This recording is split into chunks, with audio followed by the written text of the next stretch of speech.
Après avoir exploré ensemble la carte Les Ennemis, je vous propose de poursuivre notre voyage à travers l'oracle de Béline pour aborder la carte Pourparler qui porte le numéro 36. Cette lame, bien qu'appartenant à la série Mars, est aussi marquée par l'influence de Mercure puisque l'intitulé de la carte Pourparler met en évidence l'importance du dialogue, des échanges et des négociations. Si on se penche sur les origines et la symbolique du mot pourparler, le terme pourparler vient du verbe parler qui trouve son origine dans le latin parabolare, qui signifie s'entretenir, converser. Ça évoque donc une discussion préalable à une prise de décision, à une négociation ou à un accord. Lorsque la carte pourparler apparaît dans un tirage divinatoire, elle met donc en avant des discussions importantes, des négociations, la nécessité de clarifier une situation pour parvenir à un accord. Alors, sous l'égide de Mercure, cette lame symbolise la communication sous toutes ses formes, verbale, écrite, gestuelle ou même intuitive.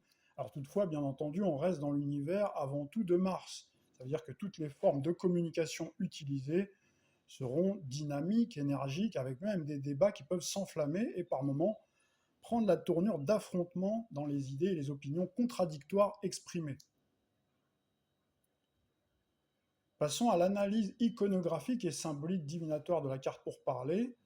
Donc, elle met en scène, vous le voyez à l'écran, une image qui est quand même assez parlante, qui nous fait penser à la résolution d'un conflit par la communication ou encore l'idée que le sujet abordé est capital, voire vital, puisqu'on ne peut pas dire que l'environnement de cette carte soit particulièrement accueillant et propice à la vie ou à la survie. On peut même dire que le climat est celui de la désolation, puisque vous voyez que le tronc central de l'arbre, il n'a pas de feuilles, donc vous voyez qu'il y a un groupe de 4 volatiles qui gravitent autour de ce tronc d'arbre dénudé. Alors dans les temps anciens, c'est vrai que les volatiles étaient considérés comme les messagers de Dieu qui faisaient le lien entre le ciel et la terre pour délivrer aux êtres humains des présages de bons ou mauvais augure. Donc sur cette carte, on observe donc ce tronc d'arbre central qui pourrait représenter un point d'ancrage du sujet fondamental, voire du désaccord autour duquel la discussion s'organise. Vous voyez aussi qu'il y a deux volatiles latéraux qui sont placés de chaque côté du tronc. Ces oiseaux symbolisent les deux parties impliquées dans une situation qui peut s'avérer conflictuelle. Leur position face à face avec le bec entrouvert met en évidence leurs points de vue opposés, leurs intérêts divergents et la nécessité d'une confrontation et donc de pourparler. Vous voyez donc qu'il y a ce volatile central qui pourrait symboliser le médiateur. Cet oiseau est positionné au milieu, au sommet du tronc d'arbre central et incarne symboliquement ce rôle d'arbitre ou de médiateur. Il peut symboliser l'intervention d'une tierce personne relativement neutre, avec la nécessité donc d'adopter une position d'impartialité pour faciliter la communication et rétablir l'équilibre entre les deux parties. Il représente également l'espoir d'un terrain d'entente, sachant que vous remarquez que sur l'illustration, il tourne la tête vers le volatile de gauche, comme pour l'écouter ou éventuellement lui donner raison. Et ensuite, vous voyez qu'il y a ce volatile qui est en vol, donc il plane au-dessus de la scène. Cet oiseau symbolise une perspective beaucoup plus élevée, en somme une vision globale de la situation et l'issue potentielle. Cet oiseau représente l'espoir d'une résolution positive, la clarté retrouvée et la liberté qui peut émerger une fois les discussions abouties. On remarque que ce volatile en vol, donc il est en mode piqué, puisque vous avez la tête qui est vers le bas, le bec qui est en direction du volatile illustré une nouvelle fois à gauche, donc il penche du même côté que le volatile qui a la position de médiateur, comme pour confirmer la décision. Ce volatile a pu aussi aller en éclaireur pour trouver un environnement beaucoup plus clément et propice à la vie pour l'ensemble de ce groupe de volatiles. Donc là, il est porteur d'idées lumineuses qui viennent de tout là-haut. Passons maintenant à l'interprétation générale et les mots-clés qui sont associés à cette carte pour parler. Donc il peut symboliser la communication et le dialogue, discussions ouvertes, échanges fructueux, médiation, également toute forme de négociation et de compromis. Ça peut être des accords commerciaux, des discussions juridiques, des pourparlers diplomatiques. Cette carte peut aussi symboliser les nouvelles et messages reçus ou envoyés, ça peut être des appels téléphoniques, des courriers, emails, plus ou moins importants. On peut également retrouver à travers cette carte-là les réunions et les rencontres. Donc là, on peut avoir les entretiens professionnels, les dialogues familiaux, conseil de famille par exemple, conciliation également sur un plan affectif. Cette carte indique le besoin de clarification et d'explication pour éviter les malentendus, dissiper les éventuels quiproquos. Cette carte pour parler peut aussi symboliser les opportunités qui sont liées à la parole et à l'écrit. Ça peut symboliser l'éloquence, la persuasion et toute forme de publication officielle. Si on passe maintenant à la personnification de la carte, l'état d'esprit, trait de caractère et aspect physique, alors si cette carte devait incarner une personne, ça pourrait représenter quelqu'un dont l'état d'esprit est plutôt expressif, communicatif, à l'aise dans les échanges, diplomate, capable de négocier avec tact, mais aussi avec beaucoup d'énergie. Il ne faut pas oublier qu'on est dans l'univers de Mars. Quelqu'un qui est curieux, avide d'apprendre et d'échanger des idées. Le trait de caractère qui s'ensuit, du côté lumineux, on peut dire que c'est quelqu'un d'éloquent, persuasif, habile avec les mots, sociable, adaptable, quelqu'un qui a un esprit vif et une intelligence hors pair, quelqu'un de diplomate qui sait apaiser les tensions par la communication. Dans un côté beaucoup moins lumineux et beaucoup moins glorieux, on peut retrouver quelqu'un de bavard, quelqu'un de manipulateur dans son discours, quelqu'un de superficiel qui peut manquer de sincérité, quelqu'un d'opportuniste qui utilise la parole pour influencer et obtenir gain de cause. Sur un plan physique, on peut retrouver quelqu'un qui a un regard vif, un visage expressif, quelqu'un qui a une gestuelle assez dynamique, qui accompagne d'ailleurs très souvent la parole, quelqu'un qui peut avoir une voix forte, une voix captivante, avec une intonation assez variée. Passons maintenant à la partie sentimentale. Qu'est-ce que cette carte-là peut vous indiquer sur un plan affectif, notamment pour un célibataire? Donc là, il y a une possibilité de nouvelles rencontres dans un environnement où ça discute pas mal. Ça peut être une réunion familiale, une réunion de travail, ou une soirée, ou encore sur les réseaux sociaux et les applications de rencontres. Le célibataire pourrait faire une rencontre où la communication sera primordiale, soit dans la façon d'aborder la personne qu'on a en ligne de mire, ou encore pour entretenir la flamme de cette relation naissante une fois amorcée. Cette carte qui entremêle l'énergie de Mercure et de Mars invite le célibataire à se montrer entreprenant et même audacieux pour se socialiser et entrer en communication avec de potentiels partenaires affectifs. Si en revanche on reste statique, comme l'oiseau sur le tronc dénudé, eh ben c'est la désolation qui vous attend. Il n'y aura aucun prétendant qui ne viendra à l'horizon.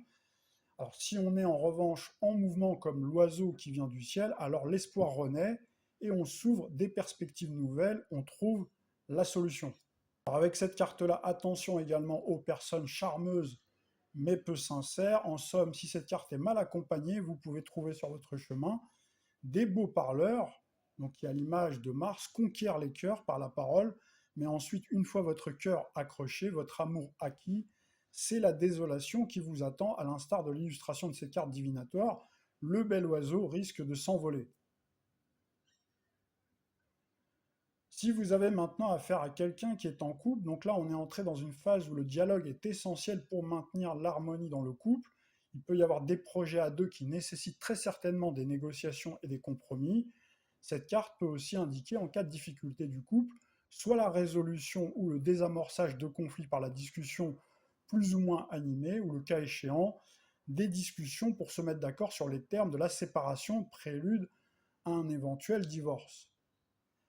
Cette carte peut aussi indiquer, je l'ai dit à l'instant, un conseil de famille ou encore le recours à un conseiller matrimonial ou à un juge si d'autres lames le prédisposent. Donc là, on retrouverait encore une fois cette position de médiateur ou d'arbitre pour mettre le couple d'accord sur les modalités de poursuite de la relation, ensemble ou séparément. Alors si on vous pose cette traditionnelle question, est-ce que la personne avec laquelle je viens de me séparer, mon ex, va-t-il ou va-t-elle revenir? Donc là, il peut y avoir effectivement une réconciliation qui est possible avec cette carte-là, surtout si vous avez d'autres cartes engageantes qui accompagnent la carte pour parler, si bien entendu il y a un dialogue franc et sincère à l'instar de Mars. Mars, le gouverneur du Bélier, donc le Bélier qui est un signe effectivement réputé pour sa franchise et sa sincérité. Donc là, il y a une explication qui est nécessaire pour clore un chapitre de manière saine. Passons maintenant à la vie socio-professionnelle. Donc si vous avez quelqu'un qui est chercheur d'emploi, donc là, il y a l'importance des entretiens, du réseau et de la communication pour décrocher un poste. Il peut y avoir des opportunités dans les métiers qui sont liés à la communication, la prise de parole, à l'écrit où il y a forcément beaucoup de négociations. Donc ça peut être notamment dans le domaine où il faut beaucoup parler, communiquer, comme le domaine commercial. Si vous avez affaire à quelqu'un qui est déjà en poste, cette carte pour parler annonce des négociations, des réunions où des intérêts divergents devront être conciliés. La présence du médiateur peut symboliser un chef de projet, un responsable des ressources humaines ou toute autre personne cherchant à arbitrer une situation. L'oiseau en vol indique le potentiel d'un accord ou d'une résolution bénéfique pour toutes les parties. Donc là, il peut être question avec cette carte-là de négociations salariales ou de discussions importantes avec la hiérarchie, voire avec les ressources humaines ou éventuellement même avec les délégués syndicaux. Donc avec cette carte, il y a la nécessité de bien communiquer pour éviter tensions et malentendus.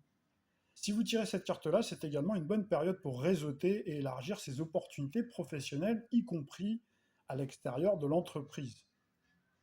Les secteurs professionnels associés sont le journalisme, la communication, le marketing, la négociation commerciale, la diplomatie, le droit, la justice, la médiation, l'enseignement, l'écriture, l'édition et bien sûr tous les métiers qui sont liés au domaine syndical, délégués syndicaux par exemple. Passons maintenant à l'aspect purement financier et matériel. Donc si vous tirez cette carte pour parler, ça peut signaler des discussions concernant des contrats, des investissements ou des dettes où il y a un accord qui doit être trouvé. Donc là, vous avez un médiateur qui pourrait être nécessaire pour débloquer une situation. L'oiseau en vol suggère une fois encore une issue favorable après négociation, sauf bien entendu si vous tirez d'autres cartes extrêmement négatives qui viennent accompagner cette carte pour parler. En général, avec cette carte-là, c'est plutôt un bon moment pour négocier un prêt, un contrat ou une augmentation. Prudence avec les engagements financiers, bien lire les clauses avant de signer. Donc là, en termes d'argent, ça peut être lié à des discussions ou négociations où vous avez affaire à un avocat, il y a des transactions immobilières, des ventes, etc.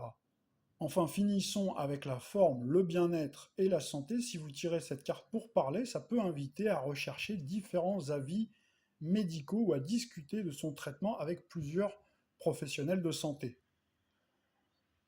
Le médiateur pourrait ici représenter la nécessité d'une approche holistique et d'un consensus médical. L'oiseau en vol symbolise l'espoir d'une guérison ou d'une amélioration de votre situation sur le plan santé. Alors vous avez bien sûr cette influence également de Mercure, donc qui symbolise le système nerveux, la voix, attention au stress et aux maux de gorge. Il y a également ce besoin d'évacuer les tensions, donc qui sont liées à Mars, des tensions qui peuvent être évacuées grâce à la communication, à la médiation, l'écriture thérapeutique. Il y a la nécessité également d'un équilibre entre expression et écoute. Donc là, vous pouvez faire appel à quelqu'un qui va être un écoutant. C'est vrai que le fait d'exprimer les mots, donc que l'on a en soi, par les mots MOTS, ça peut permettre effectivement de guérir les mots MAUX. Allô, bonjour. Allô? Allô? Bonjour. Bonjour. Bonjour. Bonjour, bonjour. Comment vous vous appelez? Maria. Maria. Vous allez bien? Oui, oui, ça va. Très bien. Moi aussi, je suis en pleine forme aujourd'hui. Alors, je vous demande si ça va. Est-ce que je peux avoir votre date de naissance? 17-12-66.